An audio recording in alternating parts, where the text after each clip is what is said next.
저도 이제 벌써 17년이 지났고 이제 앞으로 11년, 12년이 남았는데 17년 휙 갔으니 앞으로 12년은 휙 갔다 말하는 순간 끝나지 않을까 하는 생각이 듭니다. 그만큼 이제 세월은 참 빨리 가는데요. 그래서 요즘 고민이 있습니다. 너무너무 빨리빨리 가는 요 세월 속에서 나는 정말 어떻게 마무리를 지어갈 수 있을까 하는 고민들이 벌써 마음속에 듭니다. 그래서 그냥 영화 끝나면 The End 하고 타이틀 올라가듯이 그렇게 할 것인가, 아니면 마라톤 선수와 달리기 선수처럼 마지막 순간에도 스퍼트를 내며 끝까지 달려가 피니시 할 것인가, 그런 고민들을 하게 되어집니다. 소위 말해서 죽음 당할 것인가, 아니면 죽음을 맞이하며 살 것인가. 목사로서 또 고민하게 됩니다. 죽기까지 충성할 것인가, 안 죽을 만큼 충성할 것인가. 끊임없이 우리에게는 어떤 영역까지 우리가 무엇을 해야 할지가 참 고민입니다. 그래서 이번에 이제 그 학기를 마치는 시간을 보내면서 우리 수고한 리더십들에게 더 수고하자는 마음으로, 또 마무리를 향해서 우리가 달려가는 삶의 여정을 바라보며 우리가 어떤 비전과 미션과 패션을 가지고 나아가야 할지를 좀 살펴봤으면 좋겠습니다. 비전, 미션, 패션, 많이 쓰는 단어들이죠. 익숙한 표현인데 사실은 그 의미가 잘 연결이 안 됩니다. 그래서 오늘 우리가 가지고 있는 비전, 미션, 또 패션이라고 하는 이 구슬 같은 단어들을 오늘 한번 꿰어서 여러분의 목걸이로 걸 수 있는 보배가 되어졌으면 좋겠습니다. 그래서 함께 어떤 비전을 가지고 어떤 미션으로 어떤 패션으로 의미가 무엇인지를 오늘 한번 정리해 보도록 하겠습니다. 자, 많은 분들이 너는 비전이 뭐야? 라고 이렇게 물어보죠. 근데 비전이 뭐야? 라고 물어보는데, 근데 비전이라는 말이 뭐야? 라고 물어보고 싶을 때가 있어요. 비전이 뭐야? 근데 비전이 뭐야? 이렇게 물어보고 싶은 거죠. 저 사람은, 저 공동체는 뭔가 비전이 있어. 비전이 있어 보인다. 저 사람에게 비전이 있어 보인다. 그 비전이 있다는 말이 무슨 말일까? 그리고 또 나는 이런 비전을 가지고 있는데 저와 함께하고 싶지 않으십니까? 이렇게 말을 할 때도 비전이라는 말이 도대체 뭘 말하는 걸까? 좀 애매합니다. 어떻게 보면 개인적으로 내가 공부하고 갖춰오는 스펙을 말하는 것 같고, 또 어떻게 보면 또 공동체가 잘 개발해 놓은 인프라스트럭처를 말하는 것 같기도 하고, 또 어떻게 보면 잘 만들어 놓은 네트워크를 말하는 것 같기도 하고, 그리고 또 다르게 보면 내가 가지고 있는 어떤 프로젝트에 대한 플랜과 이런 어떤 기획을 말하는 것 같기도 하고, 또 어떻게 듣다 보면 그 사람이 가지고 있는 야망, 앰비션을 말하는 것 같기도 합니다. 그처럼 우리가 소위 말하는 비전이라는 게 정말 하나님이 그런 것을 보고 비전이라고 하실까? 일반 사회에서는, 세상에서는 그게 비전이는지 모르겠지만, 그러나 하나님은 저와 여러분의 스펙을 보고 비전이 있다고 생각하지 않습니다. 인프라스트럭처를 보고, 네트워크를 보고, 우리가 가진 프로젝트와 우리가 가진 어떤 앰비션을 보면서 저기 비전이 있다고 생각하지 않습니다. 오히려 비전은 전혀 그런 것과 다른 의미입니다. 그러면 오늘 우리는 하나님이 원하시는 비전이라는 게 뭔가를 한번 생각해 봐야겠습니다. 오늘 비전은 세 가지로 정리해 드리고 싶은데요. 첫 번째는, 비전은 개개인에게 주시는 것이 아닙니다. 비전은 공동체에게 주시는 것입니다. 공동체에게 주시는 것이라 개인적으로 각자가 다른 비전을 갖고 있는 게 아니라 우리는 모두가 다 한 교회와 하나님의 백성으로서 동일한 비전을 갖고 있습니다. 그래서 비전의 두 번째 특징은 동질성과 동일성입니다. 저와 우리 하나님의 교회는 여러 가지 비전을 주신 것이 아닙니다. 하나님은 같은 비전을 주십니다. 그리고 이 비전이라고 하는 것은 세 번째는 내가 본 것이 아니라, 내가 계획한 것이 아니라 하나님이 보여주신 것이 비전입니다. 비전은 내가 본 것을 말하는 것이 아니라 하나님이 공동체에게 보여주신 것을 우리는 비전이라고 말할 수 있겠습니다. 이 비전을 이루어가게 하기 위해서 하나님은 각 사람에게, 각 공동체와 교회에게 그들의 은사와 달란트에 맞게 미션을 주시는 것입니다. 그러므로 우리에게 있어서 비전은 하나지만 수없이 다양한 미션을 통해 주님은 우리를 필드로 보내시고 그곳에서 미셔널 빙으로, 미셔널 라이프 스타일을 살아가기를 원하고 계신다는 것입니다. 자, 그러므로 교회 와서 자꾸 비저너리 되겠다 하지 마세요. 비저너리는 하겠는데 미셔너리는 안 해요. 교회가 가장 힘든 게 뭐냐면 비저너리를 하겠다는 사람들은 넘치는데 미셔너리가 없는 거죠. 비저너리는 필요 없습니다. 주님이 다 보여주셨습니다. 그러나 우리에게 필요한 것은 저와 여러분이 미셔너리로 살아가는 것입니다. 교회 와서 자꾸 The Saint, 성자가 되려고 하지 마십시오. 바로 The Sent, 보냄받은 사람이 되어야 하는 것입니다. 그러면 미션은 억지로 그냥 가는 걸까요? 주님은 이 미션이 헌신하고 충성할 수 있도록 패션을 주십니다. 한 비전을 향해 각자에게 다양한 미션을 주시고 각자가 그 미션을 감당할 수 있도록 하기 위해 주님은 저와 여러분에게 패션을 주십니다. 패션은 그러나 이것이 내가 하고 싶고 즐겁고 행복하게 만드는 것만을 꼭 말하지 않습니다. 패션의 어원은요, 순환과 고난입니다. 패션의 의미는 소위 말하는 그 enthusiasm 이런 개념을 말하는 것이 아니라 오히려 순환과 고난을 뜻하는 데서 파생된 말입니다. 그래서 우리가 고난주간에 패션 위크라고 지키는 이유는 예수의 사랑, 예수님의 열정이 아니라 그 패션은 고난을 말하는 것입니다. 고난주일입니다. 그래서 고난을 패션이라고 하는 거죠. 그러므로 이 패션은 그럼 뭘 말하느냐?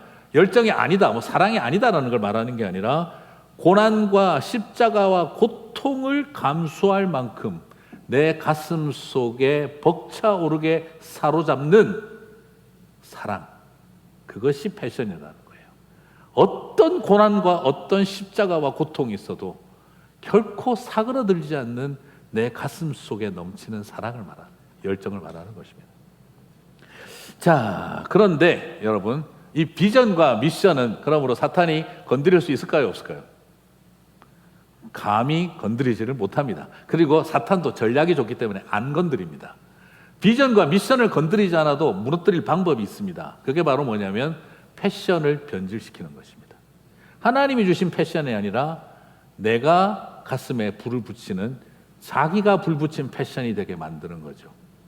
그래서 고난과 아픔 속에서도 꺼지지 않는 불꽃으로 가는 패션이 아니라 내가 재미있고 즐겁고 행복한 일을 하겠다고 들기 시작하는 패션이죠. 그것은 둘 중에 하나의 결과를 만들어냅니다. 하나는 변질된 욕망이 되거나 두 번째는 꺼져버리는 열정이 되게 만드는 것이죠.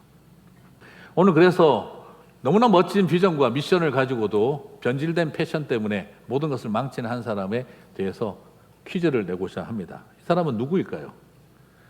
그는 전쟁 영웅이었고 놀라울 정도로 확고한 결단력의 소유자였습니다. 그는 폭넓은 세계관과 야심찬 목표, 그리고 목표에 도달하기 위한 완벽한 계획, 그리고 그 계획을 추진할 만한 추진력을 가진 탁월한 지도자였습니다. 그는 무너지는 자신의 조국에 희망을 심어주었고 재건의 꿈과 애국심을 심어주었습니다. 공산주의자들을 축출하고 경제적인 부강과 사회적 안정을 이루어내고 정치적인 안정을 완성했습니다. 그리고 교회가 건강하게 자리 잡을 수 있도록 도왔고 자신이 이 받은 소명이 하나님께로 왔음을 천명했습니다. 그리고 수많은 교회는 그를 향해 하나님이 우리를 위해 보내주신 선지자라고 여겼습니다. 사람들은 그를 좋아했고 그는 어떤 윤리적인, 정치적인, 경제적인 스캔들과 부정을 일으키지도 않았습니다. 그는 채식주의자였고 담배도 하지 않고 술도 하지 않는 자기관리에 철저한 사람이었습니다. 늦잠을 자지도, 늦게는 일을 해도 늦잠을 자지도 않고, 무슨 말이죠? 늦게 일을 하는데 늦잠을 하는데, 그러면서도 아침에 잘 일어나는 자기관리에 철저한 사람이었습니다. 이 사람은 누구일까요? 독일 사람입니다. 아돌프 히틀러입니다. 그래서 독일 사람들은 아돌프 히틀러를 평가할 때마다 비저너리였고 그리고 엄청나게 강력한 패션, 쇠고의 연설과 수많은 군중을 움직이는 탁월한 황금의 입, 자기관리에 철저하고 어떤 사회적 부정도 행하지 않은, 그리고 역대 최고로 독일 경제를, 기술을, 그리고 독일 군대를 최고로 올린 사람. 그러나 그의 변질된 패션은 온 유럽과 세계를 불바다로 만들었다는 것을 기억해야 합니다. 그러므로 어떤 미션을 추구하고 어떤 비전을 향해 나아가고 있느냐, 이것으로 우리 자신을 속이려고 하지 말고 정말 오늘 겪게 되는 수많은 목회자들의 모임, 선교사 모임, 당로 협의회, 교회들의 모임, 그들이 만들었고 제시하는 비전과 미션에 실망해 본 적이 없습니다. 그러나 왜 실망스러울까요? 왜 교회가 실망스러울까요? 우리의 패션이 변질되고, 그래서 식어버리든지 불바다를 만들든지 둘 중에 하나이기 때문입니다. 얼음장을 만들든지 불바다를 만들든지 그것이 다 내가 중심이 되었기 때문인 것이죠. 그러므로 오늘 우리의 패션을 잘 돌봐야 합니다. 자, 그러면 패션이 변질될 위험이 있으니까 패션을 없애는 게 좋겠다. 여러분, 그것이 답이 될 수는 없습니다. 가장 위험한 것도 패션이지만 그러나 가장 아름다운 것도 패션입니다. 사랑하는 성도 여러분, 미션과 비전을 이루어간 하나님의 사람들을 살펴보면 그들이야말로 참되고 신실한 패션의 열정의 사람들이었습니다. 위험한 것도 패션이지만 아름다운 것도 패션입니다. 사탄이 사용하는 것도 열정이지만 하나님이 사용하시는 것도 열정입니다. 여러분, 그것을 믿으십니까? 그렇습니다. 주님은 우리의 패션을 사용하십니다. 성경의 많은 제자들과 하나님의 백성들을 살펴봐도 그들은 열정의 사람들이었습니다. 누가복음 24장 32절을 봅니다. 그들이 서로 말하되 길에서 우리에게 말씀하시고 우리에게 성경을 풀어주실 때에, 같이 읽겠습니다. 우리 속에서 마음이 뜨겁지 아니하더냐 하고. 여러분, 예수님의 제자들이 안 배웠어요. 성경을 다 배웠어요. 그런데 뜨겁지는 않았습니다. 그런데 부활하시고 난 다음 주님이 다시 설명해 주실 때 그들의 가슴 속에 패션이 일어나기 시작을 합니다.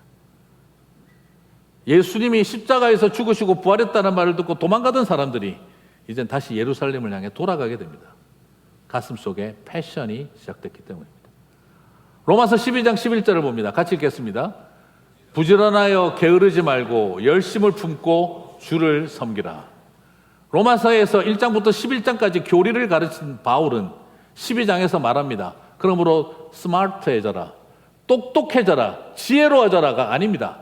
오히려 부지런하여 게으르지 말고 열심을 품고 주를 섬기라, 열정을 가지라고 이야기를 합니다. 사랑하는 성도 여러분, 성경 공부 왜 열심히 하십니까? 부지런하기 위해서입니다. 게으르지 않기 위해서입니다. 열정을 품고 섬기기 위해서입니다. 그래서 로마서를 공부한 것입니다. 로마서를 공부해서 영적인 선비가 되고 학자가 되려고 하지 마십시오. 로마서를 공부하고 나면 부지런해집니다. 게을러지지 않습니다. 열정을 품고 주님을 섬기게 되는 것입니다. 그것이 로마서를 공부하는 목적입니다. 그리고 또한 고린도후서 5장 14절을 봅니다. 같이 읽겠습니다. 그리스도의 사랑이 우리를 강권하시는도다. 은사 어쩌고 자랑하지 말고, 바울에게 배웠니, 게바에게 배웠니, 아볼로에게 배웠니, 선생님, 성경 공부 가르쳐준 선생님 자랑하지 말고 오히려 뭐가 강권해야 되는 겁니까? 사랑이 우리의 가슴을 불타게 해야 한다는 겁니다. 네가 어떤 은사를 받았느냐, 네가 어느 선생에게 말씀을 배웠느냐가 중요한 것이 아니라 네 가슴 속에 사랑이 있느냐, 불타고 있느냐, 이것이 더 중요하다는 것입니다. 사랑으로 가슴이 꽉 사로잡힌 사람이 되어라는 것이죠. 디모데후서 1장 6절을 사도 바울은 말합니다. 그러므로 내가 나의 안수함으로 내 속에 있는, 같이 읽겠습니다. 하나님의 은사를 다시 부릴 듯하게 하기 위하여 너로 생각하게 하노니. 은사를 받았느냐 안 받았느냐가 중요한 것이 아니라 내 가슴 속에 그 은사가 불타오르고 있느냐가 중요하다라는 것입니다.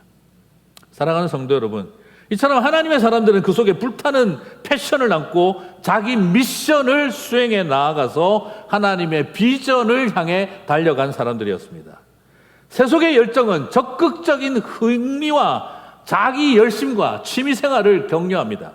하지만 주님의 패션은 고난과 핍박과 십자가를 감당할 만큼 가슴 속에서 벅차게 타오르는 불꽃이 바로 주님의 패션입니다. 그래서 세속의 열정은 고난을 당하면 꺼집니다. 재미없어지면 꺼집니다. 칭찬받지 못하면 꺼집니다. 인정받지 못하면 꺼뜨립니다. 그러나 주님의 패션은 고난과 핍박마저도 꺼뜨릴 수 없는 불꽃입니다. 조롱하고 모욕하고 상처 줘도 감당치 못할 불꽃이 일어나는 것, 그것이 주님이 주신 패션입니다. 여러분, 나의 패션이 나의 패션인가? 주님의 패션인가?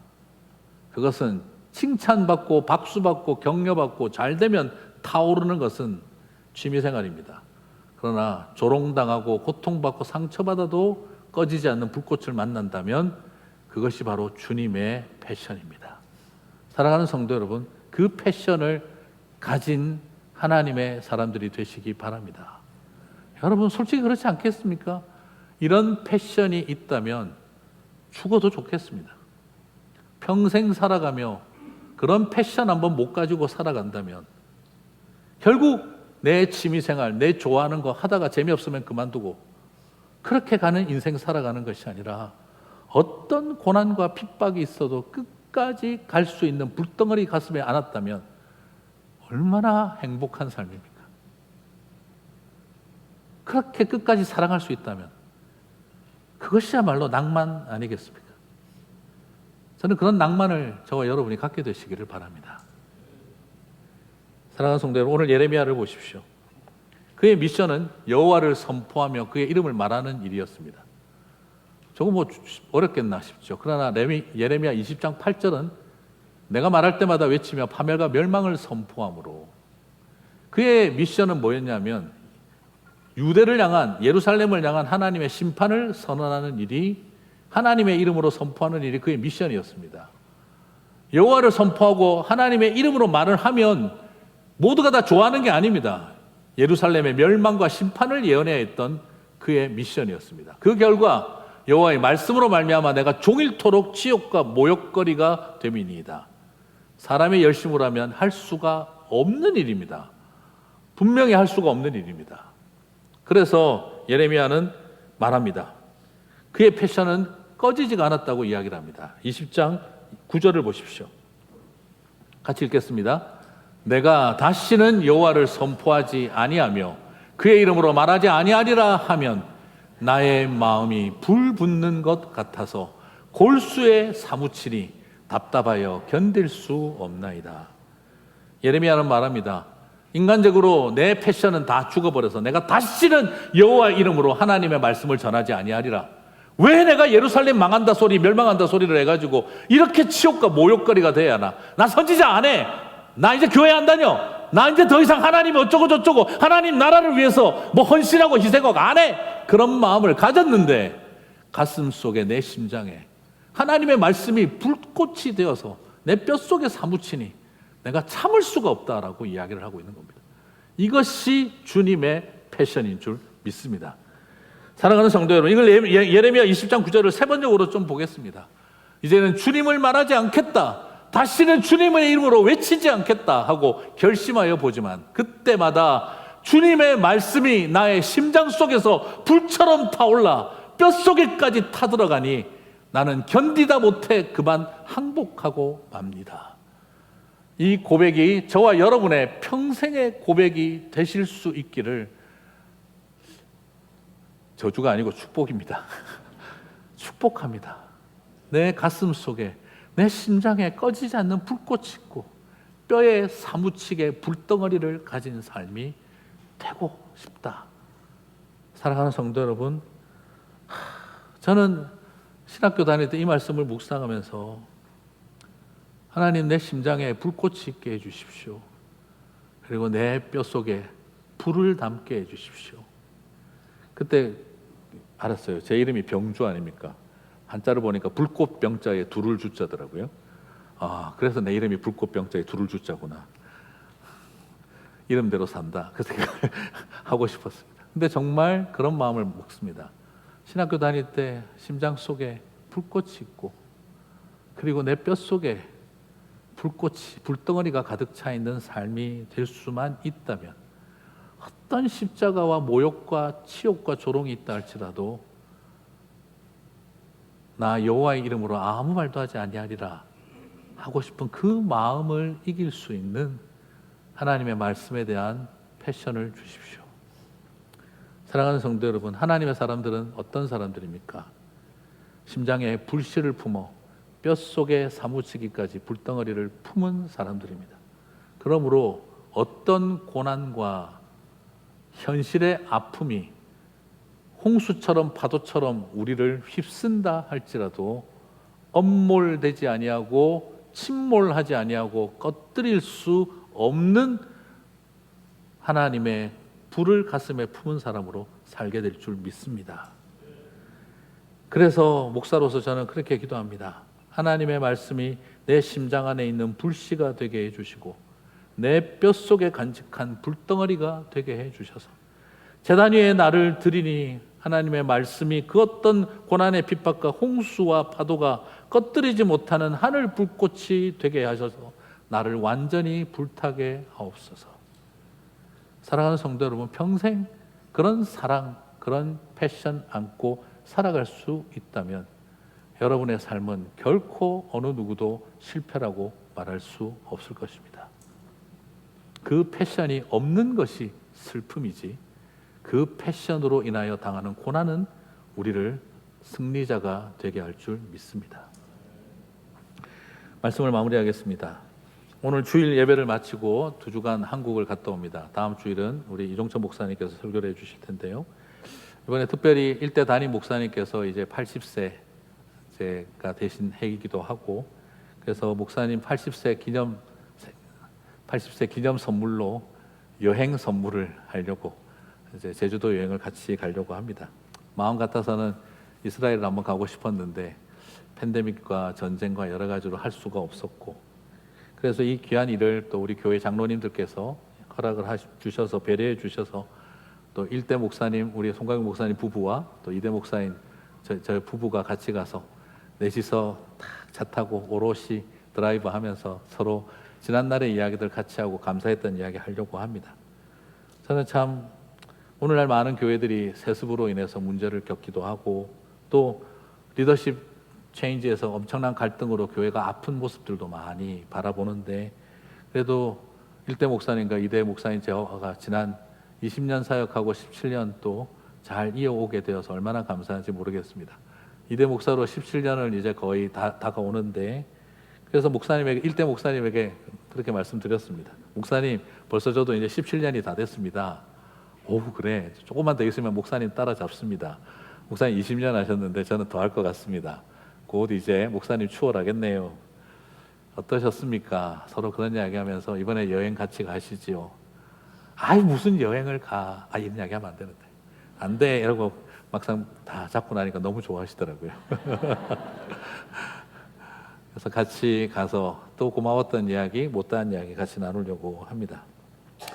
저도 이제 그 시간을 보내면서 내가 80세가 되었을 때 나는 어떤 자리에 있을까? 그런 생각을 다시 하게 되어집니다. 나는 3대 목사가 왔었을 때, 그때 나는 80세 때 어떤 시간을 보낼 수 있을까? 그리고 지금 이제 앞으로 남아있는 달려야 하는 그 기간, 하나님 저에게 비전을 보여주십시오. 미션을 주십시오. 주님께서는 지금 너에겐 더 이상 비전과 미션이 필요하지 않다. 패션을 다시 점검하라. 젊어서 가졌던 열정은 다 지고, 네가 하고 싶었던 열정은 다 지고, 이제는 내가 준 패션이 변질되지 않았는지, 그리고 내가 준 패션이 꺼지지 않았는지 온 힘을 다해 다시 하나님 주신 패션을 붙들어라는 것이었습니다. 내 심장에 불씨가 있어야 하고 내 뼛속에 불덩어리가 가득 차 있다면 나이가 무슨 상관이며 인종이 무슨 상관이며 환경과 상황이 무엇이겠느냐라는 것이었습니다. 사랑하는 성도 여러분, 우리 안에 패션의 회복, 그것이 일어났으면 좋겠습니다. 그래서 하나님 앞에 그런 마음을 가져봅니다. 이번에 나눠드린 요 보면 교회에서 이제 훈련받고 하는 방법들 다 나와 있습니다. 선교적 제자로 발전해 갔으면 좋겠습니다. 제자를 되고 제자를 삼는 자리에 서고, 그리고 그 제자로서 파송을 하려고 합니다.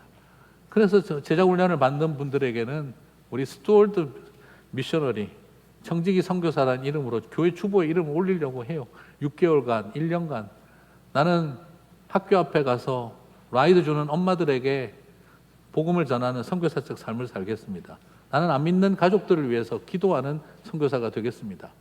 그렇게 자신의 일상 속에서 미셔널 빙으로 살아가게 하도록 하는 일을 돕고 싶습니다. 그리고 그것을 격려하고 싶습니다. 그리고 우리의 다음 세대들이 선교사로 커가는 아이들이 되었으면 좋겠습니다. 선교 훈련을 보내고 우리 아이들이 단기 선교팀을 가고 아이들에게 장학금을 주고 우리 아이들이 마음껏 꿈을 꿀 수 있게 만드는 아지트를 교회 교육관에다가 세워주고 싶습니다. 선교지의 어린이 청소년 선교사로 단기 선교를 떠나가고 그 아이들이 교회에서 자신이 갈 종족과 민족을 위해 기도하는 모습을 보고 싶습니다. 아이들이 붙들고 기도하는 모습을 보고 싶습니다. 할 수 있다면 교회 길 앞에다가 그냥 이따만한 이정표 하나 세워서 우리가 보내고 있는 선교지 여기서부터 몇 마일 떨어져 있다고 다 알려주고 그 붙들고 기도하는 일들이 일어났어도 좋겠습니다. 그리고 5pm 프로젝트로 오후 5시 사역을 시작을 하며 우리 교회가 장애인을 고용하는 일도 했으면 좋겠습니다. 장애인 고용이 문제라는 거 다 알고 있습니다. 그리고 비즈니스와 삶의 자리에서 장애인들을 고용하라고 말하지만 교회가 장애인을 고용하지 않으면 그건 난센스 아니겠습니까? 우리의 마음속에 그런 열정들이 있었으면 좋겠습니다. 선교사님으로 우리 장애인을 파송도 했습니다. 그리고 언젠가 기회가 된다면 우리 교회 장애인도 목회자로 올 수 있어야 되지 않겠습니까? 그런 것을 하지 않으면서 우리가 어떻게 세상을 향해 바뀌라고 말을 할 수가 있겠습니까? 그 마음을 가지고 장애인들을 고용하고 이번에 발달장애인 컨퍼런스를 우리 교회에서 갖게 되는데 행사 하나 치르고 끝나는 것이 아니라 어떻게 하면 소외된 이웃들과 함께 할 수 있을까? 분립개척도 했으면 좋겠고요. 그리고 이제 EM만 있는 게 아니라 스페니쉬 회중도 같이 있었으면 좋겠고 중국어 회중도 만들어서 함께 우리가 4개 종족이 모여서 같이 연합 예배 드리고 난곳방언으로 기도하는 그 사도행전적인 감격도 경험해 봤으면 좋겠습니다. 이런 꿈과 비전을 다 할 수 있는 것은 주님이 우리에게 불씨를 주시는 은혜가 아닐까 싶습니다. 이런 불씨를 주신 주님이 있다면 꿈을 꾸는 일도 할 수 있지 않겠습니까? 에이 목사님 그런 거 안 됩니다. 그럼 불신앙 갖지 마시고 불신앙을 좀 가지십시오. Not unbelief but on fire faith를 가지셨으면 좋겠습니다. 불타는 신앙이 있었으면 좋겠습니다. 끊임없이 안 돼요 못해요 그런 거 하지 마세요 하는 것이 아니라 함께 on fire faith를 가지신 저와 여러분이 되셨으면 좋겠습니다. 그것을 통해 하나님께서 하실 일들이 우리 안에 일어나고 다시 열정이 넘치는 하나님의 교회와 성도로 저와 여러분이 서게 되기를 주님의 이름으로 축복합니다.